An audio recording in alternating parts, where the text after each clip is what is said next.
Good morning. Hello, everyone. Welcome to episode 100 of the podcast that is not really a podcast, the AutoTalk Weekly Wrap. Joining me for this amazing occasion Graham McDonald. Morning. And I brought us a little 100th birthday present. We have cake, guys. You have cake. Damn. Well, metaphor. The finest chocolate donut they serve at Countdown, but happy birthday to us, right? I'll just... Amos Bambury in a car somewhere. And David Crawford, who is freshly back from the dentist. Show us those pearly whites. Oh, well, nice clean teeth, yes. And ka-ching at moment, as always, when you go to the dentist. The sugary donut's exactly what you need. I'm sure it is. And how are you? We should do a show of hands on the show. How many dealerships are familiar with the concept of a box of Krispy Kreme every now and then? Is that just a dealership thing out in West Auckland, or are we talking everyone knows? You know? It's nationwide. Yeah, I think it's a sort of thing. We all know to turn up somewhere with baked goods at some point. Yum. Donut. Yes. I'll just blow our cake out for us, guys. Happy 100th. Well, I think it's actually technically like about 140 because we actually started the AutoTalk podcast prior to this version of it starting. This is the more enjoyable version, I think. This kind of more casual, relaxed thing. Previously, it was interviews and that kind of thing. It was lovely. It was great. It was good. Not a lot of bullshit talked, and we like to talk a little bullshit. Facebook closed caption translate, all that kind of stuff. But I'm not sure if any people had seen this at the start. So originally when it started, it was me, Graham, and Matthew Hansen, who is now off as the motoring editor for Stuff. And he does say hello, Graham. He's off in Australia at a Mustang launch, feeling a little bit unwell at the moment, the poor thing. So, yes. Hello, Matthew. Thanks for the start. And the interesting thing about you two are mean. You two were mean when we first started out. You were very mean to me because you refused to tell me the topics beforehand and you selectively chose them and you refused to show me the run list deliberately. So I had no idea, and therefore everything I said was verbal. Well, it still is verbal diarrhea, but it was more verbal diarrhea because I actually had no clue what you were going to throw up on my face. So you were quite mean. Yeah. So let's have a quick look at what's changed?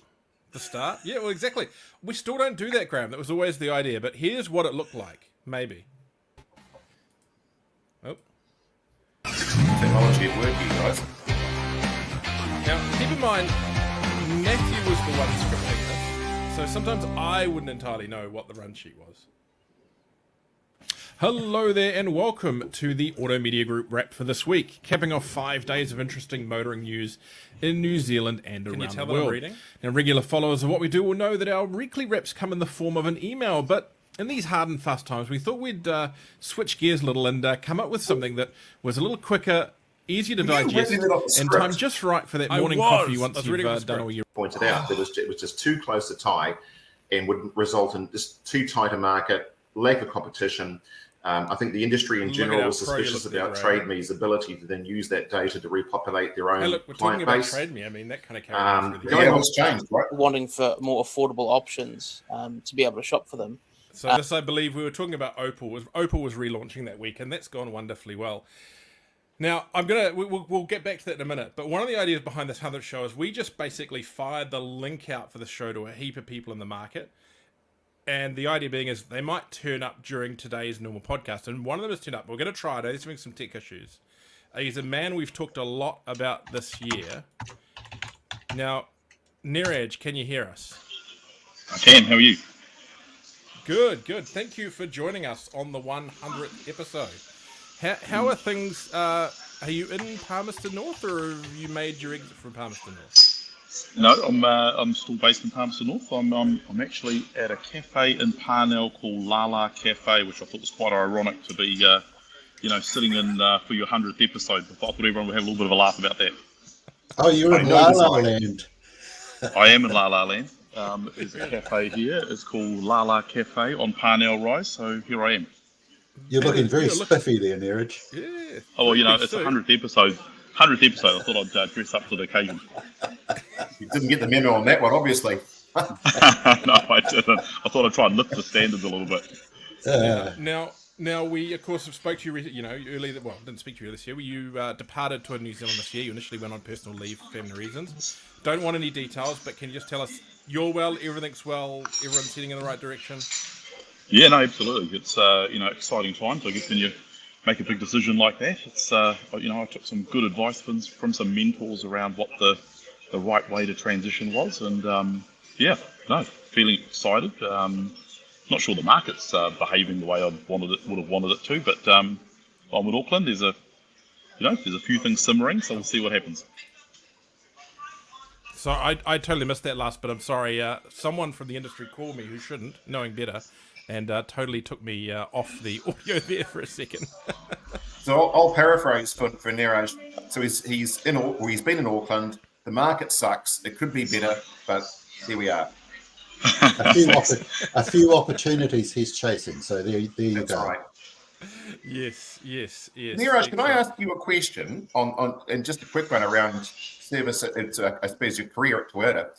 It's quite a thing to have spent. It sounds like almost your entire career at one company at Toyota, which for someone like myself, when I've been around different places in my time, and a lot of us sort of move around, but it's quite an achievement to have spent your entire working career up to this year effectively at one company.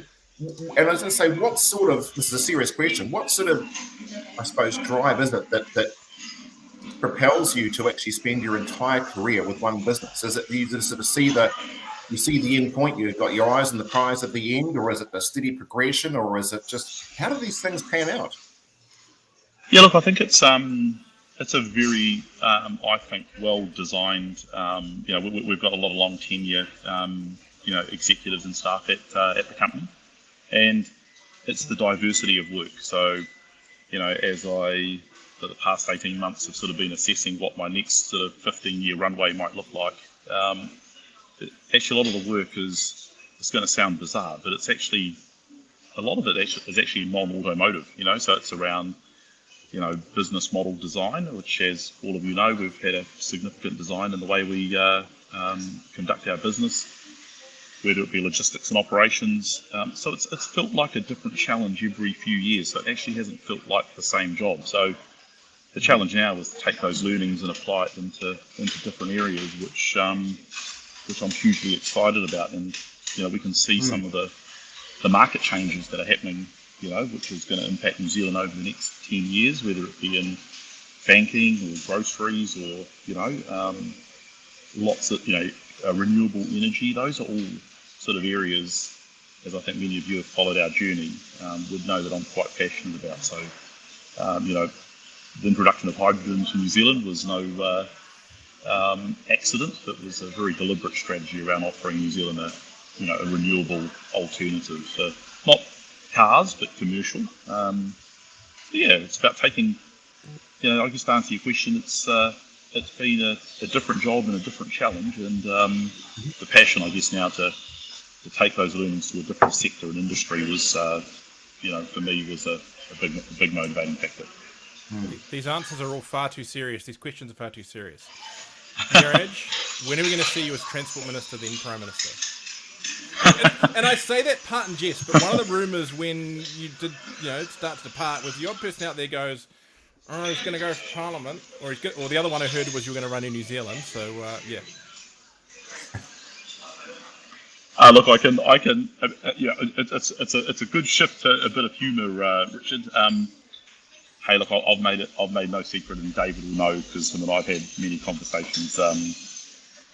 The passion is around making an impact, and where's the right place to make an impact, and what's the right timing to make that impact. There's no secret. I've really enjoyed, the government lobbying and the politics of business, but I think there's a bit more runway between myself and taking a journey to Wellington. You heard it here first. Niraj Lala for Prime Minister 2029. I don't know what it's supposed to be. Now, we have had another person pop in the room, so we'll add some more people here. Oh, Niraj's camera's gone out. Joining us in the room now, as well as another head of a brand.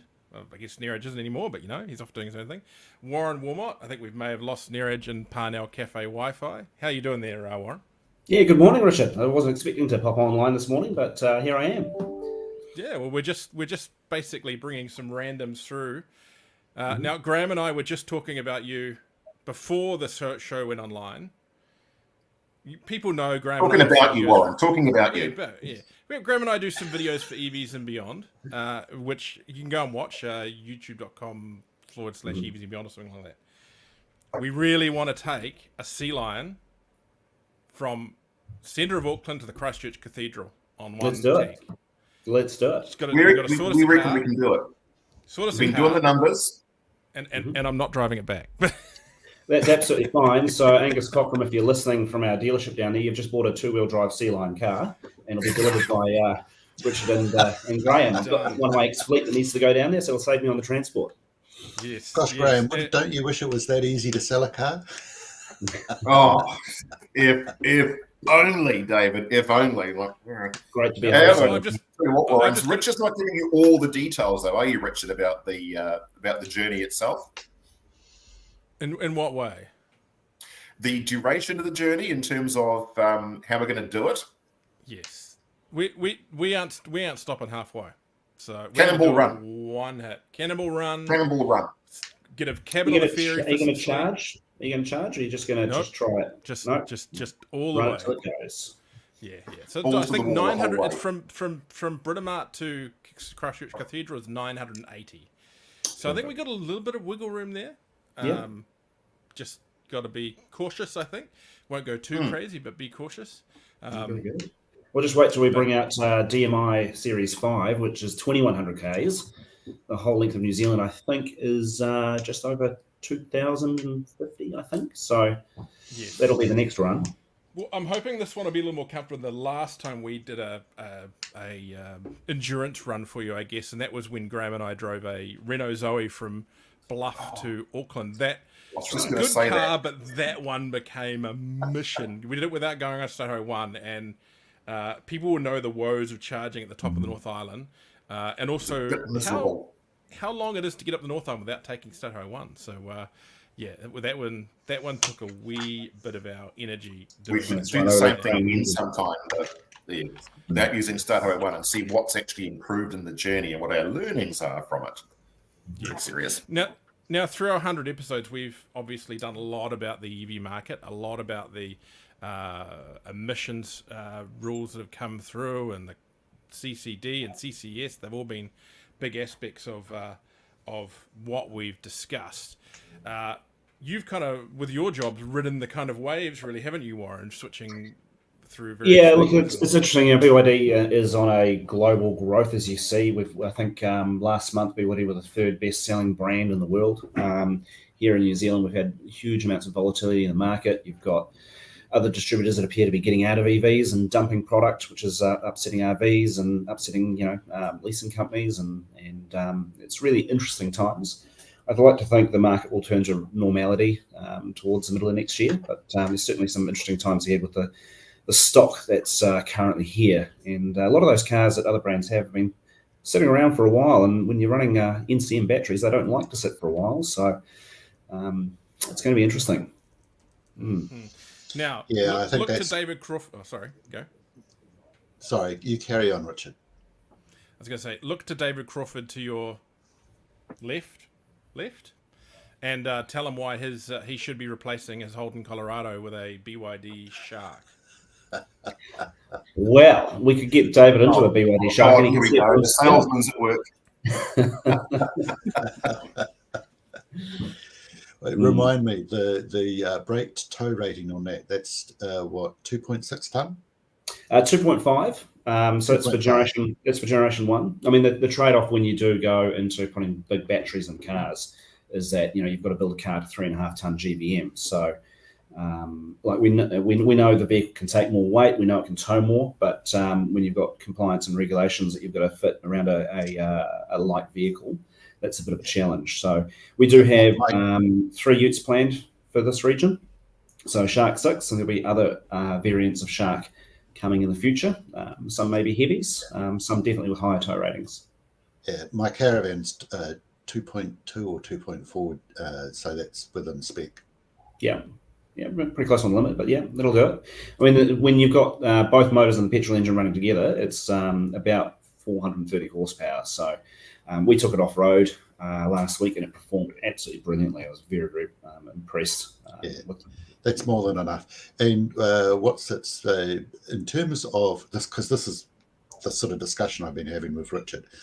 Once you put a boat or a caravan on it, what does it do to its range? What expect? Well, like anything, you add weight, it's going to reduce the range. If you're towing a caravan or something heavy on something like a D-Max or a Hilux, your fuel usage goes up to over 12, 13, 14. So you will have it significantly reduced.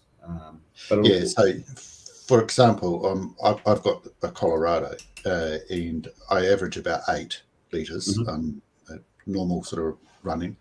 Put the caravan on it, it goes to 14. So I know my tank range is about half. Is that a similar sort of drop for? I would assume so. So we've got one vehicle in the country at the moment that we're in the process of developing a tow bar for. So we actually haven't done localized tow testing here to do those range calculations. Certainly we've done it in China, but we'll know very shortly. So because we've got the first vehicles arriving end of November-ish, subject to shipping. So I have to say, it's a good-looking vehicle, Warren. It's very sharp.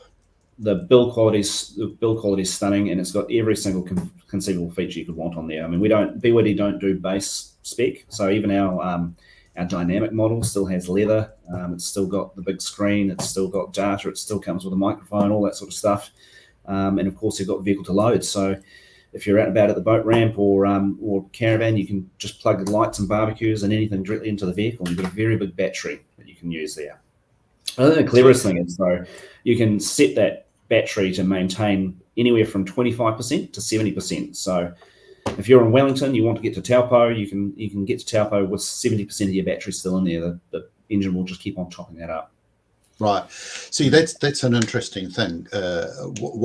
What we do with caravanning in New Zealand, as I found out because I'm a member of the New Zealand Motor Caravan Association, is this thing called freedom camping. Mm-hmm. So you go somewhere and you freedom camp and you have limited battery capacity and solar panel on the caravan. Then having something like a plug-in hybrid ute gives you that flexibility to be more independent for slightly longer. You can stop anywhere, etc. And you can sit there with the caravan drawing from the car, and when the car gets to a set level, it'll turn on the petrol motor and top itself up, run as a generator. That's right. Yeah. That's the ideal combination. I mean, that's what brings a greater flexibility. So PEVs for caravanning, I think, is a really good option as opposed to pure BEVs where you've got to go to some other outside source. A PEV is really good. So Warren, without turning this into a BYD variety. Hold on, sorry. Graham? I'm asking this question, Graham. No. Okay. When will the electric vehicle market stop being crap? Because there's a lot of trouble out there. We keep hearing so much about hundreds of cars being sitting there and no one wants them and blah, blah, blah. Yeah, look, it's an interesting time. So from a retail point of view, I mean, we're starting to see some green shoots, although it is really patchy. So you think things are coming right, and then someone comes around with a weed killer and sprays all those green shoots the next day. Things get quiet. But from a fleet and government point of view, a lot of these fleet customers, they have to electrify or reduce their carbon emissions. If you're signed up with a financier, a bank that's with the Paris Accords, they're now looking at their customers going, what are you doing to reduce your emissions? And the easiest way to do that is to flip the fleet. So I think, we've seen the OCR drop. We're starting to see some normalization in the market. I'm looking forward towards the end of this year, but certainly Q1, Q2, we'll see some return. And also, I think when you're looking at product pipeline, what's coming down in future product, we've got very tough emission standards in Europe. We're staring down the barrel of Euro 6D. It's really, really hard to make a compliant engine to Euro 6D. So you're going to naturally see more lower emission vehicles come through the pipeline anyway. Customers are going to be getting into more electrified product moving forward. Yeah. Now, Graham, I was going to say, I didn't want to turn this into a BYD infomercial. and with all due respect, Warren, but I was going to say that the two most remarkable cars that I drove in the last 12 months, I suppose, really, that really impressed me. One was the Ford Mustang Mach-E, the GT version, and I really, really liked that. And the other was the BYD Seal Performance. It's a fabulous car, that Performance Seal. Absolutely remarkable car. And so, kudos to BYD New Zealand for bringing that sort of product to the market. But as we all know in this business, it's all very well having not to steal a term from another environment, but was it the car that turned you? Tough questions, Richard. Well, Well, let me just say coming. there's still a 5-litre Mustang parked in my garage. So the answer to that is, unless Warren wants to cut me a really ripper deal. He will. Warren, don't tempt him. We've always got deals. Hey, but there is no replacement or displacement. We all love the noise and the bang and all that sort of stuff. But seriously, that Seal is a great car, and what a great daily driver, and you've got all that power on tap. But we're going to be launching a new car every 2 months next year. We've got 10 models to launch next year, and I'm very looking forward to the Sea Line 7, which has the same output and performance as the Seal Performance. So. That's a Tesla Model Y size SUV, 390 kilowatts, all-wheel drive, and it's just beautiful. So we'll see that Q1 next year. I'm waiting for you to bring a vehicle that can swim, because that BYD does have them. And then I'd love to see the health and safety paperwork around guys taking their company BYD fishing on the weekends. Well, that emergency flotation mode does come with some caveats. You're only supposed to do it for 30-minute stretch, and it should go back to a dealership for checking after it's been in the drink. But and it completely and does it basically take a dump on and then tear up the warranty? No. It's you do have to take it back to the dealership to get it checked over. That's the only thing. But so you said no owner of any Ranger in New Zealand on lease ever. I nearly used it to go out the beach or go fishing at all. Hey, look, I want to bring a couple more people into the room. Thank you for joining us, Warren. You're welcome to hang around. But I've got another meeting coming very shortly. But thank you for having me on this morning, and all the best. We'll be in touch. See you, Warren. Now, Cheers, we, Warren. of course, go and read out a whole pile of news every week. Now, some of that, a very small part of it, is written by me, but most of it's written by the chaps I'm about to bring into the room, and that is Robert Barry and Nigel Moffat, our wonderful journos from Auto Media Group. Nigel, you can turn your phone sideways. Friends don't let friends film and portrait. He can't hear us. That's what the cardinal sin of social media is. Can you hear us, Nigel? Yep. Hi, everyone. Yep. Turn your phone sideways. Hi, Nigel. Oh, yeah. Sorry. Will it tip over? Uh-oh. So my desktop wasn't working, so... That's okay. We'll leave it like that. There we go. So welcome to the weekly wrap in person for the first time, because you guys have put a lot of work into this. Thank you so much for all your stories that I read out there, and even if I do sometimes spot some errors. But how are you guys going? Probably maybe just introduce yourself first. You, Nigel, you're from the transport side of our ledger. Yes, so I write for Transport Talks, all the commercial vehicle industry, trucking industry, freight, but some Kiwi Rail as well. So, yep, that keeps us busy. Nigel's also particularly good at the government stuff, so we tend to throw him quite a bit of the VIA work and that kind of thing. So he does a bit of that. And Robert, of course, a lot of people in the industry know Robert. He has been around, I wouldn't say a very long time, because that would sound like I'm saying you're old, but... Oh, go on, Richard. Say it like it is, why don't you?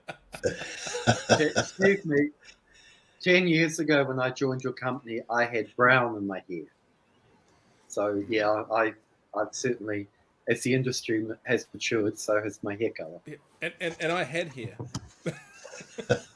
20 years ago, Robert was writing about cars for our features. Remember the old days of newspapers, the things that you don't buy that have pictures in them and words that you buy and you read? Robert used to come around and talk every week about cars for us for the Western Leader and photograph them, and I would give him all the good juicy details of some Nissan Bluebird Triple S or the virtues of a Nissan Premier week after week after week after week, and Robert would write nice things about them. Yeah. So we go back a wee way, Robert, don't we? Well, we go. You and I and Mr. Vincent go back to the Go Auto joint venture when Yep. the IMVIA, as it was, teamed up with TV3 and another party, and we had the 3-in-1. We had the magazine, we had the television show, and we also had a website, I think. Yeah, we did originally. Yeah, we did. We were one of the first to sign up to the Go Auto concept when it was released and broadcast. They were fun days too. So yeah, we've got a couple of a bit of tread missing on our tires nowadays when it comes to that sort of thing. Yes, and of course the predecessor to that, if you guys weren't aware, was the UDC Auto Show. That was prior to all that and kind of the start of that. And of course, who, before really even knowing Robert, hosted the UDC Auto Show or co-hosted the car parts, the UDC Auto Show. This guy at 20. Yeah. So yes, that was a rather interesting time. But it took a very long time ago now. Clearly, you've learned to talk more sense since then. 24, 25 years ago. That was 2000, 2001. Yes. Yes. Yeah, well, the Go Auto was around 03, 04. So yeah. How the import industry has moved on and changed since then. Yeah, there was money in it back then. Yeah, you can make money out of it back in those days. It has huge You change. might very well think so, Graham. I couldn't possibly comment. Fundamentally, all of our businesses revolve around, doesn't matter which aspect of it you're in, all our businesses revolve around the provision of vehicles from another market from New Zealand, whether it's new or used, and then finding a home for them to New Zealanders, to Kiwis. And it doesn't matter whether it's trucks or cars or motorbikes, it doesn't matter. We don't make anything here. And I think sometimes people get confused about the whole, New Zealand new, made in New Zealand thing. We import everything. Everything we import. It's a question of where it's from and then where it goes. Our businesses are actually pretty much the same. It's just the little finer details that divide us. You got a take on that, David? Well, yeah, except in heavy vehicles where we import the engine and chassis, but we make the body buildings and we make the trailers from scratch. So, but in terms of vehicle manufacturing, it's been that way for quite some time. And even pre-1995, when we sort of became all importation for new vehicles, the knockdown rebuild was, again, really just importing a car. It was just kit set. We weren't manufacturing, even though they called it manufacturing. So yeah, it's there'd been a lot of changes. I was just going to comment that I got sort of introduced to the land transport system more formally around about 2005 when I joined the Ministry of Transport. Before that, my involvement had been more on the marine side. And all of the role of media is quite important, particularly when I was in government. But it was all print. Everything was print. And you had to wait for things to come out, and it was the sort of the formal interview and stuff like that. And the news cycle is so much more on demand now. It's very responsive. It can go skew quite quickly as well. I mean, that's the risk of it. But you guys do quite well because of the range of formats that you choose. Still having some print, but having your website and doing this podcast, I think, is a good reflection of how times have changed. Now, I just want to acknowledge the person who was behind, alongside me, developing a lot of those formats. The fact that we have ended up in this situation, and that is Vern Whitehead, who of course passed away a couple of months ago. Obviously, he was a big part of the Auto Media Group history. He was a big supporter of this show when it kicked off, and he obviously was a big part of the trade. And there weren't that many people out there who didn't know Vern, including the both of you. So just our acknowledgement there to Vern, and he was obviously a big part of what we have done. Right. So thanks for turning up, Nigel and Robert. We are going to boot you out of the room, and we are going to jump into this week's news, because we should really cover some. And Just since you going to guys- say, Nigel and Barry, thank you very much for your written contributions, which you provide to Richard to read very quickly across the screen in front of us all and broadcast to the world. That's out. No problem. Yeah. Let's hope we don't find any errors this week. Yeah. Let's hope He so. slipped that one in. I noticed that. He did slip that one in. It's all right. Hey, sometimes they're my errors. Anyway. No comment. Adios, All right, we'll amigos. we'll catch you guys later. Congratulations. Okay. Congratulations on your 100th podcast. Thank you. Catch you guys. I'll have a bite of our birthday cake for you, Robert. Is that a donut? You go hard. It's a donut, Richard. Yes, it is.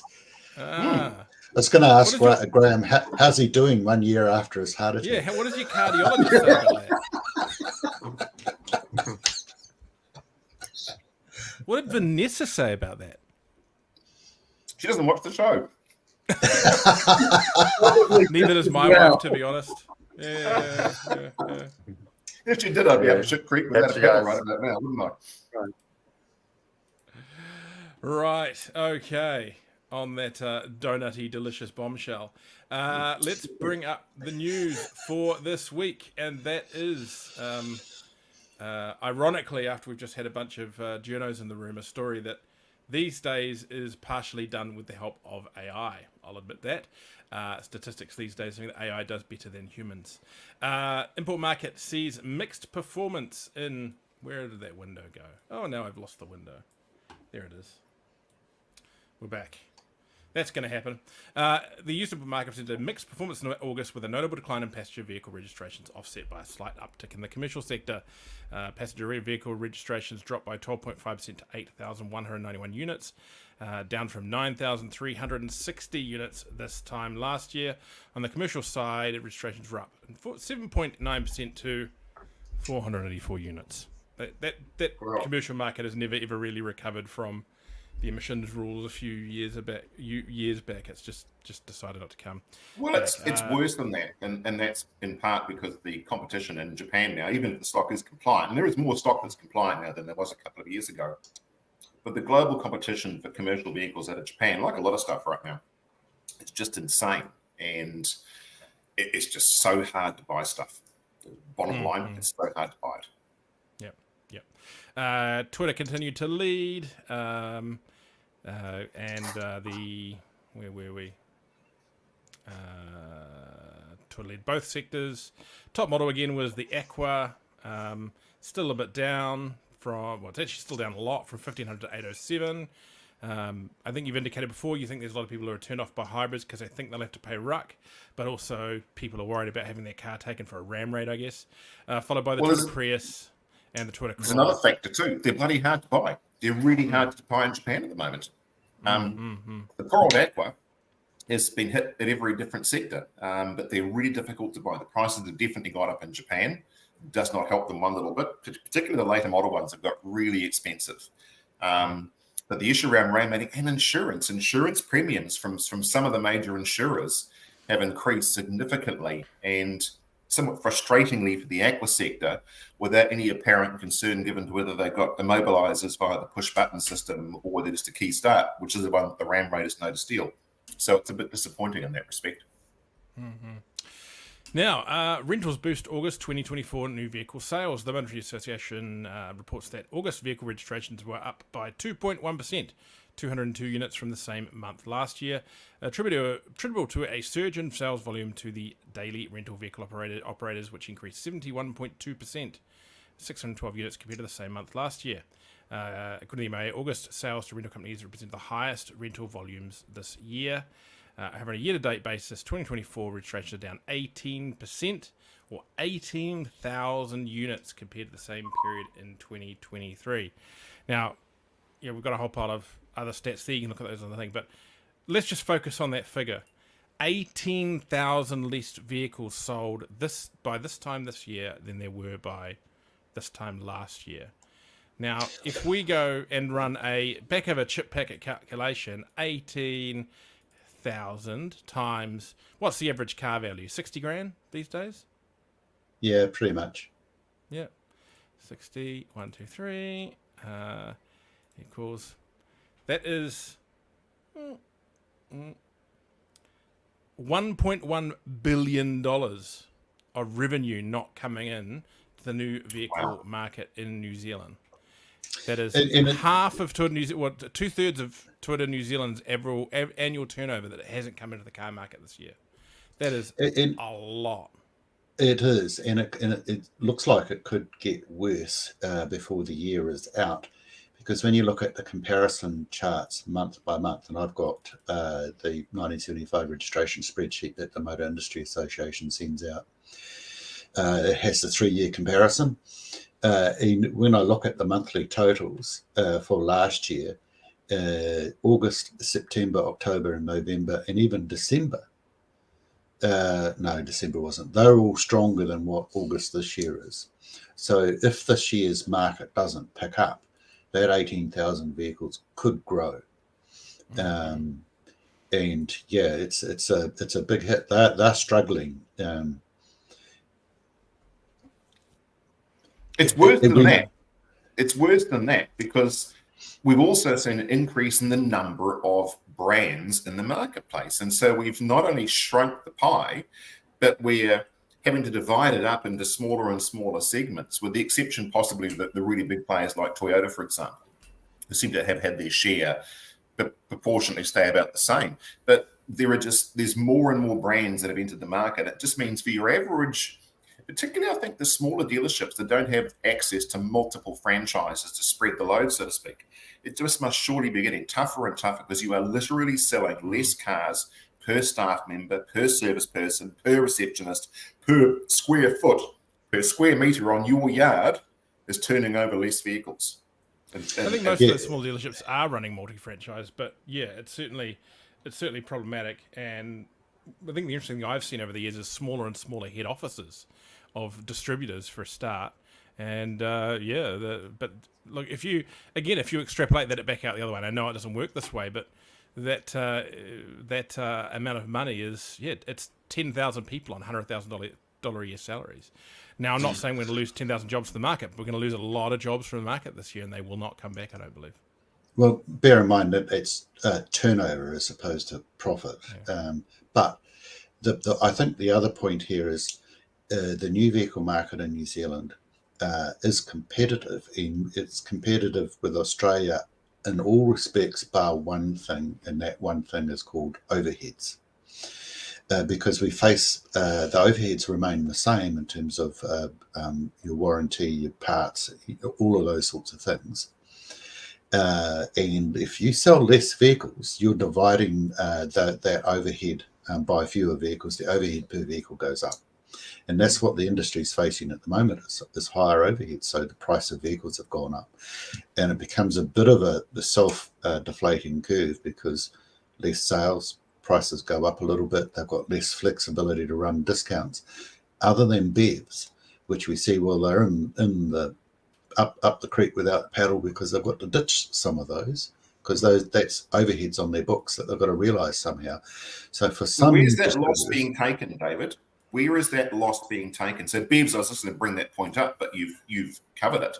So, for example, Nissan with the Leaf is a good example of that. So they're down to $30,000 for a new 40 kilowatt Leaf. You've got the price on Polestars down, I think it's $50,000 now for an entry-level Polestar. So in the case of Polestar, that's $25,000 off its original list. In the case of the Leaf, it's about a $10,000 or $15,000 hit, maybe more than that. Where is that loss being taken? Is it at a distributor level? Is it at a OEM level? Who's taken the hit? Because you talk about overhead. I think it's going to be a mix. It's going to be a mix. The Nissan stuff that's being taken at a distributor level. The Polestar stuff it's a trickier one, because maybe there's some shared factory pain, but New Zealand, the distributor, is a dealer, so it's going to be a mix. Well, no, the New Zealand might be for Polestar, but in terms of Nissan, it's a wholly owned subsidiary of Nissan Japan. Yeah, that's what I'm saying. It's a distributor level. So the it's mostly at the distributor level. If there is some pain, it's a little bit with the OEM. They have to negotiate the ability to do that with the OEM because of brand and pricing and perceptions and pricing going forward. So they can't just willy-nilly come out and say, oh, I've got the stock, I've got to ditch it, so I'll cut the price. there are carefully prepared plans around how they do that. But the OEMs don't want to back. So it's all about cutting the cost. But mostly the distributors, they have to pay up front. Some pay up front for all vehicles that come in. Some have slightly different arrangements, but predominantly it's at the distributor level. Yeah. It's funny you say that, because there was talk, and I believe there is some truth to it, that one of the manufacturers was going to shift stock that had landed in New Zealand back to Australia, because it was ADR stock. People can guess which brand that was, because the interesting thing about it was there's a similar brand in the market with couldn't do the same thing because their stock was EU as opposed to ADR. So, yeah, interesting stuff there. There's all sorts of little deals that can be made, but it's usually on an exception basis. Yeah. Yes, no, exactly. Now, let's look at some positive stuff that might sell a few utes and fleet cars, I suspect. And that is the government unveils $32.9 billion transport program. The government has announced it will spend $32.9 billion into new state highways, pothole prevention, rail, public transport, and road policing over the next 3 years. This is a giant, big omnibus announcement that Simeon did, and I'm not going to say it's. I'm going to be slightly cynical here. I will say that there were some fantastic projects that are in there, including the extension of the motorway to North and a few other things like that. A lot of the stuff that was announced in this was stuff that was already announced, or them taking maintenance budgets and slapping them into a broad announcement on what we're going to do. But any building project's good because they need vehicles, and of course, as much as the Greens don't want to hear this, when you build a new road, people want to drive on it. You excited about all your new roads, Graham? Well, the bigger picture there is, from an infrastructure perspective, there was real concern amongst the infrastructure sector that we were running out of large build projects to equip yourself for. If you're the likes of a Downers or a Fletchers or some of the consortiums, when you run out of forward projects to commit billions of dollars worth of resource to, I'm talking about hard resources here, machines, equipment, staff, technical knowledge, and you're running out on the horizon, the first thing you do is ship it offshore, get rid of it, divest it. And it's so much harder to gear up than it is to have a continuance of projects. And so I think there's a lot of the sector, the people that build the stuff, not the people that say we're going to build it, but the people that actually build it are saying, thank God for that, because we actually have some continuity to take back to our financiers and say, we'll be okay next year because our fleet of 100 trucks we've got on tick, or our new excavators we ordered at $1.5 million each a pop are going to have some work next year. And this is, I think, a lack of understanding of previous governments has been just how hard it is to wind stuff back up again once you've wound it down. Oil and gas, anyone? Yeah, look, I've got three quick comments. One is, EVs need nice roads to run on to run efficiently, so Greens just need to get real. Secondly, I agree with you, Graham. This boom and bust on infrastructure is really bad business because it costs so much to gear back up again. If you can keep it rolling over, then that's what we need to do. And so that's what I took out of this announcement. Richard, being a little bit cynical, yeah, you're right. There's a certain amount of rearranging the deck chairs in this announcement. But that is always the case by the nature of the beast. So they have to announce this. They have this program which they have to announce every few years. So it recommits your maintenance budget, and it recommits or brings in new capital expenditure. But the difference with this one is that the deck chairs have been rearranged a little bit more meaningful way, that they've tweaked the maintenance versus capital to fit their plan around roads of national significance. I'm really pleased to see the roads of national significance come back in vogue again. It was Stephen Joyce that first introduced this term, roads of national significance. And before that, every little bit of roading work was a single project, and single projects didn't talk to other projects. What the ROMs have done is they said, well, actually, we're going to take a stretch of highway, and we're going to have it as one large project, and each of the what was previously individual projects are now part of an overall larger project, and they're bundled up and they have to talk to each other, they have to plan it. That's how you get your reduction cost and planning and all of that work that has to be done before you put a spade in the ground. It just makes sense to have roads of national significance and all of the planning done around that.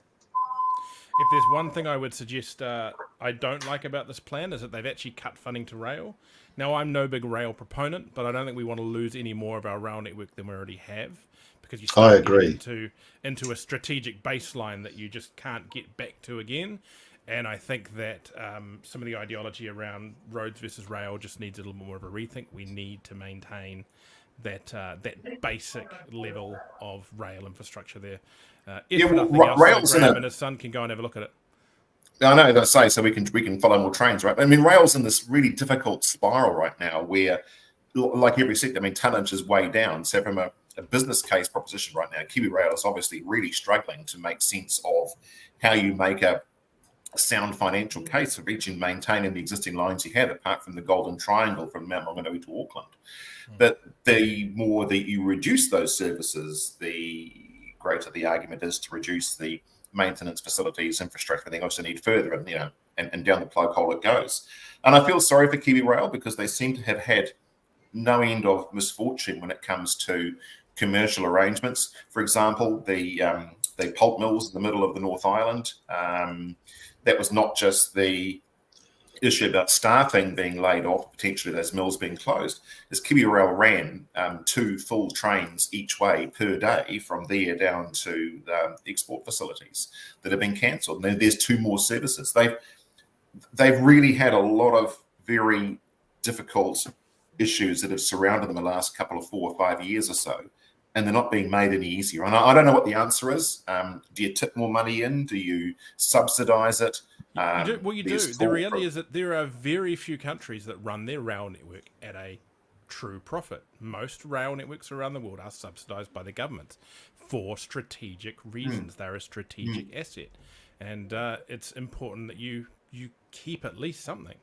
And the countries generally that do well ultimately you subsidise big stuff actually. How do you go to the average taxpayer and subsidise? You go to the average taxpayer and subsidise it. How do you say to them, "You're going to pay for this"? We are subsidising plenty of things, Graham. If you told we me are subsidising, they'd go, "What the hell?" Well, we are. Here's the rub. Here's the rub. So the high productivity trucks was another bit that was a bit of a death knell for rail, because stuff that could have gone on rail because of the way it's just so much easier to cart them now. The cost efficiency of high productivity trucks has been improved significantly. And as a result, even though they pay higher RUP charges, they beat up our roads. Why do they beat up our roads? Because they travel too fast. And so, when you start looking at road versus rail and all of the network, there's many things that need to be looked at. So I'm a little bit cynical about heavy productivity trucks in that regard, although they have made logistics for most things that much better. The productivity was truly a productivity increase, but our roads take a beating and rails become more vulnerable. I think it's one of these situations where has the way it's been run not worked? The truck element, should the government be forcing more stuff that way? It's also complex. I think we need it. I think we're seeing a few things like this at the moment where the way New Zealand is structured isn't necessarily working in the interests of New Zealanders. And it was mentioned before, the oil and gas aspect, the whole, should we lift the ban on oil exploration, which we're doing. But my understanding is we hadn't actually tapped into all the reserves we had checked. In the previous year, a certain number of years where they did have open exploration, they hadn't actually found anything meaningful anyway. So what's the point of actually, it's a tricky balance there. And then we go, and I'm going to have a rant here. Graham, I warned you I was going to have a rant. No, a rant. No, Richard, don't do it. Yes. No, please. Yes, I'm going to come back round to electric vehicles. Right? God, I knew you would. Yeah, because we've had all this stuff with power lately. You've had freaking idiots on News Talk ZB and other stations moaning on about how it's all the fault of the electric vehicles and blah, blah, blah. New Zealand's energy systems are not broken because of gas and oil bans or electric vehicles or whatever. They're broken because the system is rigged and stupid. Okay? Stupid. We're killing a region in New Zealand at the moment because the power prices are too high. Now, why are the power prices too high? Because there is no impetus for the gentailers in New Zealand to build new capacity. Because with the capacity as it is, the more the power prices go up, the more money they make, because it's just the way the system works. So we have a whole pile of energy capacity in New Zealand that is consented, but and ready to go. But these companies will not go and build it because the prices are going up. Why would we go and invest money when we're going to make more money this way? And so we need to go and import LNG. We need to go and drill more oil and gas out of the ground. We need to do all these dumb things because of a dumb, broken structure. And the government is now, and this is weird for this government considering some of the stuff they said about oil and gas and that kind of stuff, acknowledging it's broken. They are actually going and fiddling around the edges of the rules. Not too much, because they don't want to go and upset the people that donated to their election campaigns a little bit, but they're allowing lines companies to own more capacity. They're allowing certain retailers to own more capacity, generation capacity. It's a broken system. Yes and no. Yes and no. How is it not? And in David's corner, as somebody who's previously worked in the oil and gas sector and had maintained an interest in it, I have a fairly good understanding of how that sector works. I also used to do work around pricing, lines pricing, depreciation, etc., and lines network and gas piping network. Just roll back. I am a fan of oil and gas exploration in New Zealand because it keeps the cost in New Zealand. Having said that, just to be clear, I'm not opposed to exploration. No. I think the justifications being given for why we're in this situation at the moment are a giant load of bullshit. Well, so the biggest use of gas was by Methanex to ship it offshore, and it was because that was the most profitable thing for Shell Todd with the Maui field. Was the faster you could draw it down, the more money they could make out of it. They had no interest in keeping a reserve there that you could then use for domestic gas supply and industrial use other than Methanex and for electricity generation, because the cost of the infrastructure there was too great for the small draw off that happens as a consequence of that. So it's quite a complex sort of situation around there. And then when you get into... Sorry, keep talking. I'll be away from the camera for a second, but I am listening. And when you get into electricity generation, there is stuff that's been built, but it tends to be the renewables. And the renewables, believe it or not, and this is where I get a little bit cynical about the current system, they don't make money unless the price is high.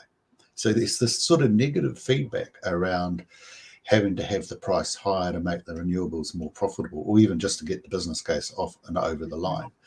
And then when we start building wind is has a challenge, because not only you've got your wind and no wind situations, it gets turned on and off. And so we waste all of this wind energy on windy days if we don't need to be using it. When you could just keep every single windmill going if there is wind, and you make hydrogen and you store the hydrogen, which you can then use when you've got other hydro that's down low. So we haven't built the infrastructure. So it gets you can go on and on and on with all of this sort of stuff. Why haven't we built the infrastructure? Well, to be fair, hydrogen infrastructure is quite expensive. But I tell you what, there's two things in my experience before I retired that I felt I banged my head against a brick wall on repeatedly for about 5 or 6 years as I was struggling with this stuff from an automotive sector where we needed increased capacity, particularly for EVs, an EV future, but also a business future, was that the current retailers and generators hate hydrogen with a passion, and they hate distributed network generation solar on roof panels. You imagine a world where instead of putting solar panels in paddocks, you put solar panels over every car park. So you've got all of your supermarket car parks, your supermarket buildings, every flat roof, you put them on that. We could fix our electricity generation with solar and hydro and geothermal without having to build another windmill if we just got serious about all of this sort of stuff. Yeah, yeah. Sorry, I was ranting too. No. I agree. Rant away. And battery storage and all those kind of things. We're starting to see one of the someone's just announced a whole pile of battery storage in New Zealand, but I think that came about from one of the tweaks in regards to what certain companies were allowed to own in regards to or allowed to run in regards to Meridian. Meridian's just basically, is it Meridian? Meridian or someone else? What's being built out at Glenbrook? Storage. What's being built out at Glenbrook next to the steel mill? They're doing a battery storage site out there as well. Yeah. Why have we taken so long to get there? I mean, I know the technology is getting there, the costs are just getting there. Solar pricing at the moment, the price of solar panels has plunged. All these sorts of things, and I just they need to do something to separate, what's going on in regards to power. I think it's just gotten silly, and more successive governments have ignored the problem too long. That I was trying to dig out the list while we're looking there at the moment, but there's a massive list of consented but unbuilt electricity production in New Zealand, geothermal, hydro, mostly wind, admittedly, which I know is not a perfect solution, but we should have built that stuff long ago. But who knows why? I get a bit the electric stuff. We know we're talking about production here, but electric vehicles has become a bit of a stone around my neck lately because people know that I'm big into electric, and I get calls regularly from the same people going on about how terrible the electric vehicle market is and how everyone's turning around, the world's turning around. It's all gonna go to shit, and everyone was wrong, and we'll be driving our V8s forever. Nobody I know, Richard, trust me. Just, and these are serious people with significant positions in the industry. Just jog on. I look. I know EVs. I've been very clear in saying EV is not for everyone. I believe in it, and I believe it will be, in some form or another, the future of the automotive industry. And when I say the future, I don't mean 50 years. I mean 20 years, and that's what I believe. I've always felt, Richard, that electricity is not the single answer. It is an answer, and it will play a significant role. Whether that role's 40% or 60%, it remains to be seen. I hope it's the greater rather than the lesser. Mm-hmm. But a multi-fuel source energy market is what we need, and I think anyone who thinks that we're going back to petrol is naive. I think what we will see is a much better design for plug-in hybrid electric vehicles with electric vehicles. That's where I think we will see some things, particularly in the light commercials and light vehicle market, because that gives you the greatest flexibility. And there are issues around batteries and battery mining and other things. The issues are that unless you're a country like Iceland, New Zealand, or Norway, you do actually have a net increase in electricity use and carbon because of the electricity network generations around the world. Until we can sort out how that electricity is generated around the world, then to a certain extent, we are captive by default from some of those sorts of things. And the pressure around backing off EVs is a bit around that, a bit around customer cynicism in those markets where you've got a whole high fossil fuel energy supply and customer preference. But to those in the New Zealand automotive industry who call me on a regular basis moaning about EVs and how we're all going to regret it and we're all going to go back to petrol cars, it's probably about time and I'm quite serious. There are senior people who will do this. It's probably about time you retire because you're wrong. I'm not saying I'm right, but I 100% know you are wrong. And interesting what you're saying there, David. My understanding of where we're going with that kind of stuff is we will see just this ongoing rise in solar, and we're now starting to see an increase in return to, I guess, kind of a next stage of nuclear. China this I week. was going to say, almost smell the uranium on David's breath there for a second. Yes, Oh China has started commissioning I'm really types of nuclear plants. anti-nuclear generation from a well, I'm not really anti. I'm a strong preference against it. I just think in a country like New Zealand, and I am New Zealand Inc. focused, for a country like New Zealand, you build covered car parks with solar panels. You put solar panels on roofs. You put solar panels on anything you can without having to put them on in fields and on hills and in other places. You just solve half of the problem, because you don't need to run your hydro during the day if you've got a whole heap of solar like that. It just, I don't understand why the generation sector, the electricity sector, is so anti-solar. It does not make sense, and this is not a new thing. Because they don't control it. No, exactly, and they complain. So in the early days, when I was an official, ministers used to hate it when they'd come up with an idea and we'd go along and say, oh, it won't work because of. And so all they heard was a no. And I swapped the advice I gave to ministers around to say, well, let's do it unless there's a good idea not to. So they would hear us to say yes, but we have to think about this while we design it. What the electricity generation and distribution companies are saying is, no, rather than saying, well, actually, yes, we can do that, but we'd have to resolve this, which is the phasing thing. We'd have to resolve electricity going two ways on a network that's largely built for one way. Well, it's all solvable. They're going to have to put billions into the network anyway, as we sell more EVs, because it's the distribution. It's at the retail end that we have the problems. It's the what do you call those things on the power poles? Sorry, I'm having a senior moment. The transformers, all of the transformers at the local end need to be beefed up to be able to carry the load. Well, if we're going to have to spend billions, why don't we spend billions doing it properly that is sustainable, rather than on repeating our current process? Mm-hmm. Just to go back to what I was saying before about, for New Zealand, just solar and batteries and all that's going to fix most of our issues. Internationally, China, and this is totally aside, go jump on YouTube and watch it afterwards. It's really interesting if you are interested in energy. China has started building one of its first commercial thorium reactors. So it uses molten salt. So thorium is far more available in the Earth's crust than uranium or plutonium or any of that kind of stuff. It has a half-life which is a fraction of uranium. It's a few hundred years. And because of the way it reacts, they do it with, instead of water, they use molten salt. And so basically these plants can't melt down. They run in a way that if they switch off, they just go solid. There's no big meltdown. It doesn't leak. There's literally nothing to leak. It can't go anywhere. There's no big steam explosions because there's no steam. And they can be put anywhere without water. Current nuclear plants need massive amounts of water. So interesting stuff going on there. Technology is catching up.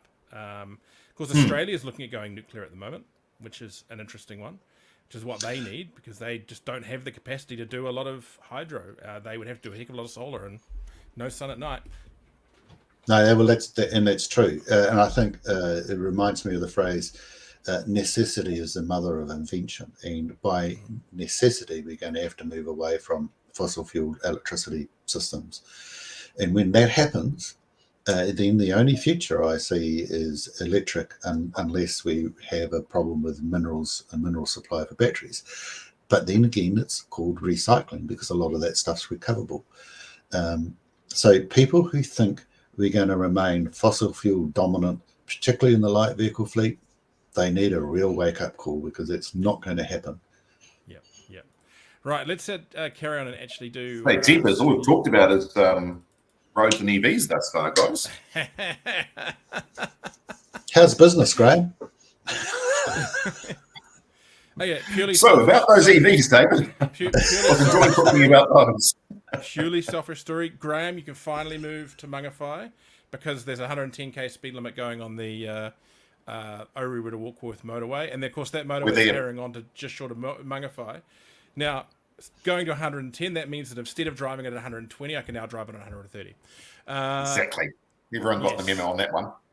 Well, there's a few more roads too. There's one in Christchurch going that way, and parts of the motorway. I don't care about those, David. I don't care. They're not my road. That's my local road. Do you know what, Mike? Just before you move on, my big pet peeve about the whole thing is NZTA with this public consultation process now to raise the speed limit, and they're going to consult and they're going to make a decision. I mean, but like, for God's sake, I'm the public. You not Raise get the fucking speed limit. Did you not just go out there with the truck tomorrow, take down the 100 sign, put up the 110, job done? Though conversely, I was on the Mangawhai Locals Facebook page yesterday, which is, as Graham Rindo is a hotbed of interesting characters. That's a and fun place. We had the news about how the government's going to force people to look at these blanket speed limits that were put in place under the old system, under the old government, where the government required these councils to look at the safer speed limit things. Their own MPs are going out there saying all these speed limits are going to go, they're going to get cancelled, and all these people jumping fast, going, "Yay! All these speed limits are going to get cancelled." Their own MPs don't know what their own government has done. They are not just going to get cancelled. It just means that they need to be looked at individually, and if they were just done as a blanket, then they will be reviewed. This does not mean all those things are going to go away. Simeon, go and tell your MPs to actually go and read what it is you are doing. Idiots. I'm sure Simeon is as frustrated. Yes. This is why we don't work in government, guys, right? Ugh. The government would run properly if it was us. If us three running the country, would be fine. Yeah. So That's why I'm grey and you're not. Our trains would run on time, trust me. Yes, so your son can video them at the appropriate time. Yes, he would.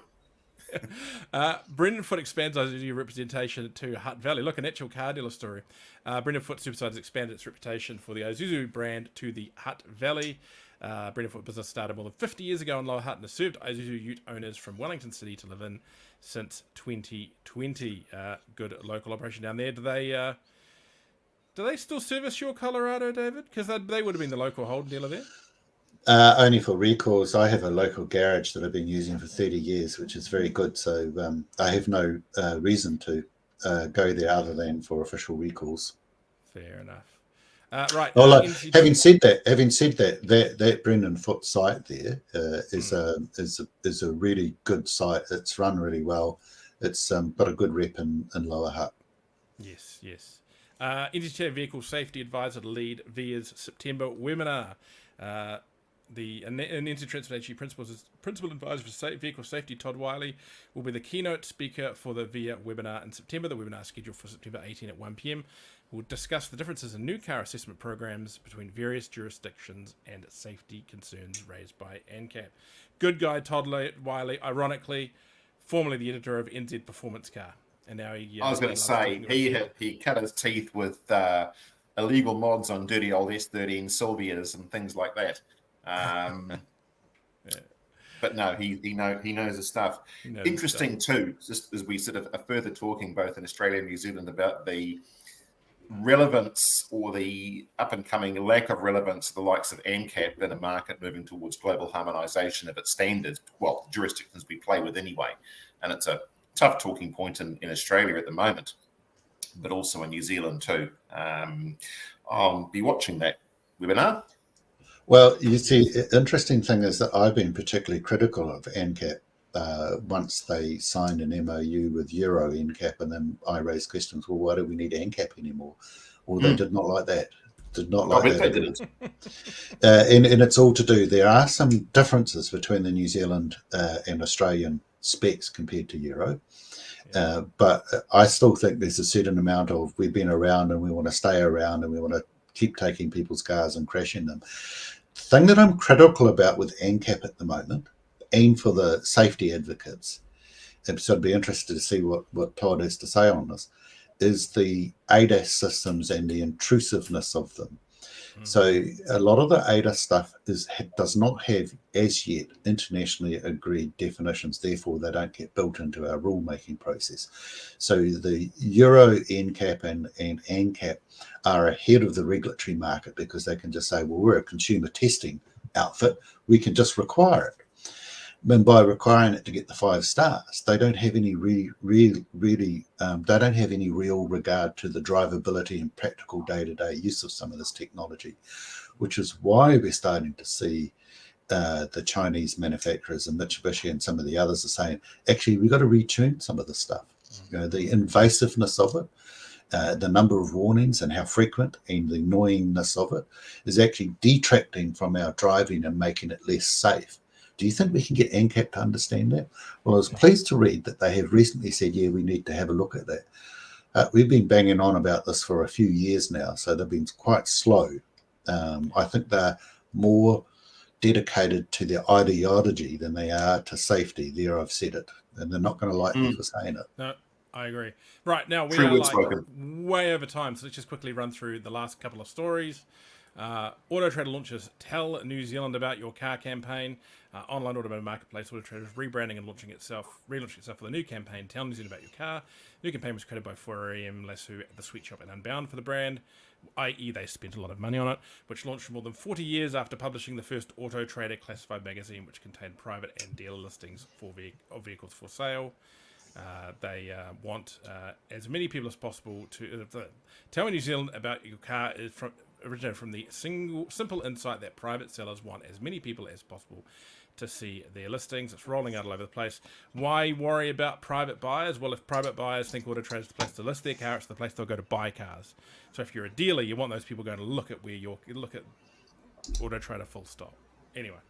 So that's that one. BYD NZ denies Australian shark price speculation. So one of the government fleet sites in Australia listed the price for the BYD shark at 68,000 Australian dollars. Warren, who was on earlier, says that is incorrect, or believes it's incorrect, because there is no price set yet for any right-hand drive Asia Pacific region market. So it'll be interesting to see what that comes out as. And the last one, and this is totally a bit of an interesting one to go and watch. We've got a few minutes today. The YouTube channel in Australia called Mighty Car Mods. Now, Graham, you probably know them. They're pretty popular. They build some pretty good cars. They've been around a very long time. They went out and did a video putting some of their own money at risk, attempting to get scammed. So you see a whole pile of scam listings on Facebook Marketplace and all these kind of things these days. So they went out to try and buy one of these and accidentally ended up finding a really good bargain at a legitimate dealer, and the guy was lovely and looked after them and did everything. So, yeah, highly recommend going and looking at that. It does give some insight into how a lot of these weird things go on Facebook Marketplace and that kind of stuff. Yep. It's a good clip. It is actually a good clip to watch. It does tell a good story. And I think here in New Zealand, I think we've up to now been quite naive about the length and breadth of the online deception marketplace, so to speak, globally. We've been a little bit immune to it, but I think it's crept into New Zealand of late, and it would do us all well to have a wee peek, particularly in the trade. It's good to know what there is out there and what to look out for. And to say, ironically, they actually bought, well, arguably, was it a good deal, not a good deal? I don't know. If the dealer sold the car... The car was checked independently. It was utterly perfect. And it was $10,000 less than any other car on the trader market. And simply what it was a trader who you would argue perhaps was seeing the crystal ball quite well. He believed that the Australian market is going into recession, which we're now seeing signs that it is in the car market. And he was trying to get rid of stock, get his stock levels down quickly so he didn't get stuck with expensive stock that would be trickier to sell once the recession hit. And because he had multiple sites, the car was listed multiple times. That's where some confusion led to. I believe they've got another video coming up where they're going to try and get scammed as being a seller, which could again be a real interesting one for dealers, particularly over here, because we do see a lot of these scams coming through now. You know, the whole, here's a site I want the car inspected at, through all these kind of things that they're going to try and get scammed that way. So it'll be interesting to watch that one. Anyway, thanks everyone for joining us for 100 episodes. Thanks for Neeraj, Warren, Nigel, and Robert for popping in too. And thank you to you two for coming along most-ish weeks to we've been gallivanting around the world on the trade. And thank you to the people that tune in and listen and watch the show, because you put up with our bullshit, and apparently you put up with it week after week too, which is even more surprising. So we've got a number of people that are still hanging around. What are we? An hour and a quarter into this. So including on X. We're back on X, by the way, guys. We were off X for a few weeks there because Elon kept on changing around what you had to pay to have a live stream on X. Don't know who politically agrees with us being on X, but I don't really care. Yes. It's just a platform, Richard. It's just a platform. Any rate, I was going to say... what we're having around, the hilarity of that is that, Elon bought it because it was being taken over by the lefties, blah, blah, blah, all this kind of stuff, and what you're seeing was filtered. The irony being these days is I live in New Zealand, I'm pretty middle of the road, and yet my feed is just constantly bombarded with how wonderful Trump is. So I'm trying to work out if it's a case of he's gone and taken away the bias, or he's just switched the bias to the other side. It's called a pendulum right-wing guy swing. buys a platform to save it from the left wing, who sells what is considered to be the darling of the left-wing car brigade. Any rate, I was just going to say thank you very much, everyone, for putting up with us. And we're all in this together. And I've made that point before. We're all in this industry together, no matter what aspect of it you are listening from, whether you're a regulator or you're a salesperson calling time in the office right now because he's bored because there's no clients turning up. We're all involved in this business together. So thank you very much for putting up with, well, certainly for my shit for 100 episodes, and probably from that guy's bullshit as well. Yeah. And to finish this off, I'm going to put back up on the screen some very old AutoTalk Live bullshit from the three of us. Anyway, thanks everyone. We'll see you maybe next week. Maybe not. I guess all the sort of the legions of aquas that on Aquaman's Aquaman's lot are going to be eligible. Are you looking forward to it? Okay, so the dirty little secret here is that the one thing that changed the marketplace at the level that it has now has been nothing to do with the standard. It's been to do with the petrol cost. So